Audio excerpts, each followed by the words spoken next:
Hey guys, Thomas from Team Sakurasu here, coming at you with 5 cards I want to see in Duel Overload. Now, this, if you guys don't know what this is, it's basically Duel Power 2.0, and we get this in March, and it has cards, certain cards that are confirmed, like Phantasme and Silent Mining, which are cards that the player base really needs, and it's really going to help us out. So, you know, this is my opinion, but it's also kind of what I think we're also going to see. Now, for the first card I have here is Pot of Extravagance. Now, Pot of Extravagance came out of Savage Strike, and we have this card for like a year and almost a month. And this card's hitting around $110, and it's always kind of on buyout status. And a lot of decks need this as a 3-of. It's kind of similar to Pot Desires when that was about a $100 card. Now, this card is used in casual decks to anti-meta, all the way to competitive decks like Spiral and Altergeist. And it is a 3-of, obviously. You won't run, you know, 1 or 2 of these. I mean, you could run 2 if you had to, but most likely the most optimal would be 3. And now that they're already reprinting Phantasme Dragon, I'm kind of looking at that set, wondering what else they're going to reprint, since it's probably the latest set that has not been reprinted, or the earliest set that has not been reprinted, since the set before that has been reprinted. So for Savage Strike, they might also reprint a few other cards that I was looking at. We might also get a Monstrosity reprint. I'm just going to throw that out there. It would be cute to see, actually, but I really do want to see an Extravagance reprint, because I think $300 for a playset of that card is pretty ridiculous. Also, before I continue with this video, if you guys can leave a like and subscribe, and if you guys can follow my Twitter below, and if you guys want to support the channel and you like to buy cards, if you use our TCG affiliate link in the description below, that'll be giving a little bit of money back to us, and that would be greatly appreciated. So, with that being said, the second card I want to talk about isn't a particular card as much, but it's actually MADOLCHE's in Duel Overload. Now, this is all kind of a cop-out, because we are actually already confirmed to see MADOLCHE's in Duel Overload. And if you guys are wondering how that's confirmed, or about to type your comment, hold on. There will be a little article in the description below by our good friends at YGO Organization. Great site, by the way. Absolutely love it. Great place to get information all about Yu-Gi-Oh! I know I'm not sponsored by them, but it's where I like to get a lot of my information. It's really cool. But you know, Konami has been talking about, hey, if you guys want to get prepared for new MADOLCHE support and attorney code, make sure to pick up MADOLCHE's, you know, in Duel Overload. The quote will probably perhaps be somewhere over here if I feel like editing in. But the fact is that Konami has finally realized that this shit has been expensive.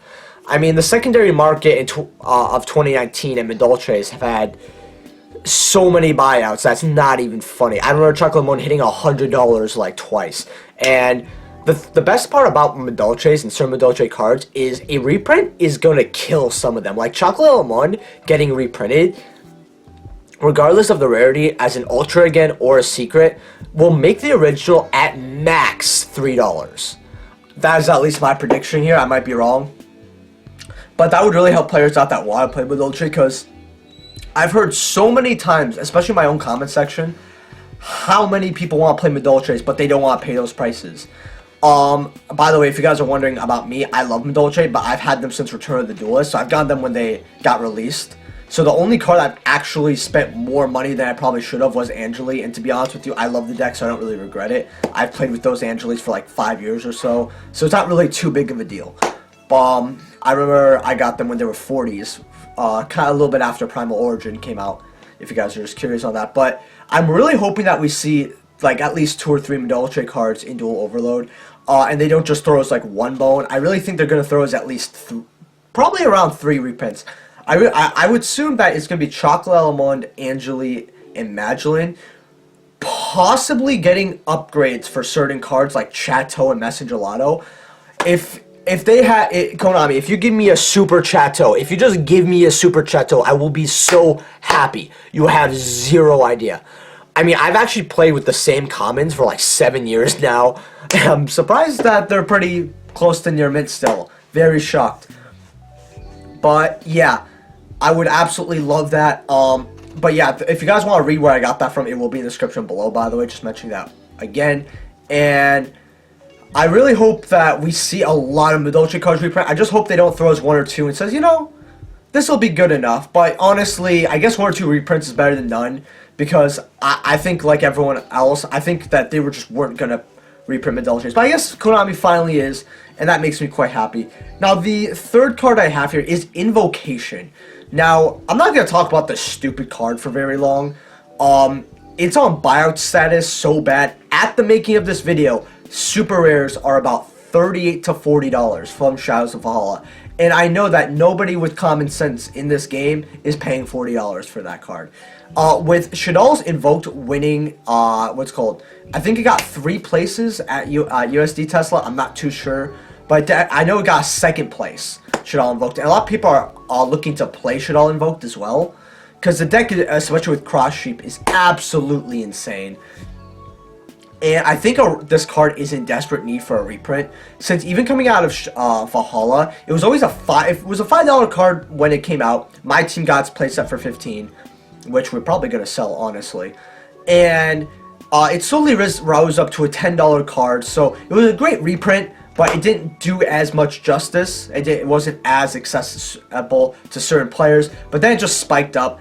And I really think that Konami's trying to take down the secondary market quite a bit, especially with Dual Power. I think that was like their main goal of that. And I think that Invocation would be a great reprint, having its 4th reprint. As like an ultra rare would be fantastic, since that would be our missing rarity as well, or one of our missing rarities, since the card has been a secret, a super, and an ultimate rare.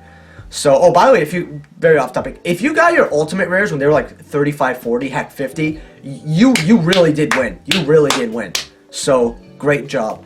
But I think that this card would be great since it promotes fusions as well, along with how it's played quite a bit, especially with CHATEAU's. I think Konami would probably reprint it. It's been a while since Shadows of Valhalla 2, so, you know, better than getting another Ash Blossom reprint. Now, for the 4th card here, since Rising Rampage is actually going to be reprinted somewhat in Duel Overload, I've been looking at it, and I've really thought that Appaloosa might actually be in this set. Now, Appaloosa's always been a money card since day 1 of release. I remember it being an $80 card, going down to about $60, and then going all the way up to $120 right now. 110, 120, and that's pretty crazy. Everyone's been talking about how expensive Yu-Gi-Oh's been lately, and I know Konami's taking notice of it, so I really think that they're going to give us a lot more than they probably even should, or not even a lot that they should. I believe if cards weren't short printed, which I might make a video about that, about how Konami, at least Konami in the EU, is going to eliminate short printings, so hopefully it'll come over here. But not to digress any further, I think Appaloosa would be a great reprint, since not only is it a fantastic card, but it is a one-of in a lot of decks, unless you're playing Extravagance. Like, for example, in Spirals, you play 3 Appaloosa because you it's not only necessary, but you do not want to banish all 3, since you will end with it. So it is very optimal that they run 3 Appaloosa. And while most decks would like to run 1, which still is $100, since, for example, Spirals, they're paying $300 for this, and that's just to banish 1 to 2 copies too, which is pretty crazy. And I think this card is in desperate need of a reprint, since a lot of players still don't have it. And I really do hope that we do see this. I actually got very lucky. Our most popular video actually is a sneak peek for Rising Rampage, where I pulled very well out of my 5 packs. I pulled 2 Appaloosa out of 5 packs, along with something else that was pretty crazy. But so if you guys want to see that video, it will be in the description below. Again, very awesome, quick opening. But yeah, that being said, I want to get to our 5th card, and this card's not talked about as much, but I think it's a very cool Link monster that I think a lot of players would love to play with. But with its price tag, people would rather just skip out and play Unicorn, which I don't really blame them. Unicorn's a fantastic card as well. And this is Blackluster Soldier. I think Chaos Soldier. It is the Blackluster Link Soldier. I actually have the name right over here because I cannot pronounce names. I don't even remember. I just call it, oh, it's called the Soldier of Chaos. I just call it the Blackluster Soldier Link, like everyone else, to be honest with you. And this card's hovering around $70 to $80 usually. It was $15 on pre-release. If you got your copy at $15 on pre-release, congratulations. You just won. Now, this card is pretty good. It's a Link 3 that basically, when it destroys an opponent's monster by battle, you get to either banish card, it can make a second attack during the next turn. If it was that turn, that would have been amazing. Or it could gain 1500 attack, which makes it pretty damn strong, and if you use like a level 7 or higher, it cannot be destroyed or targeted by your opponent's card effects. I think it might just be targeted or destroyed, one or two. Might be both. Not too sure, but the card's over here. So it also offers that little protection if you're using it in certain decks. Like, for example, if you make it when you're playing Mech Knights, it's actually a pretty damn strong Link monster. And I think that this card is pretty good, but I just don't think it's worth the price tag at its current moment. I definitely know a lot of players would love to play this, along with, I know a lot of people who are casual, who are also kind of collectors, love this card, but don't like it at its price point. However, I know some of them who got it when it was really cheap, so it's good on them. But what I want to know from you guys is, what do you guys want to see in Duel Overload? You guys know what I want to see. Hopefully, I want to see what your guys' picks are. And if you guys can leave a like and subscribe, that would be amazing. And I will see you guys in the next video. Peace.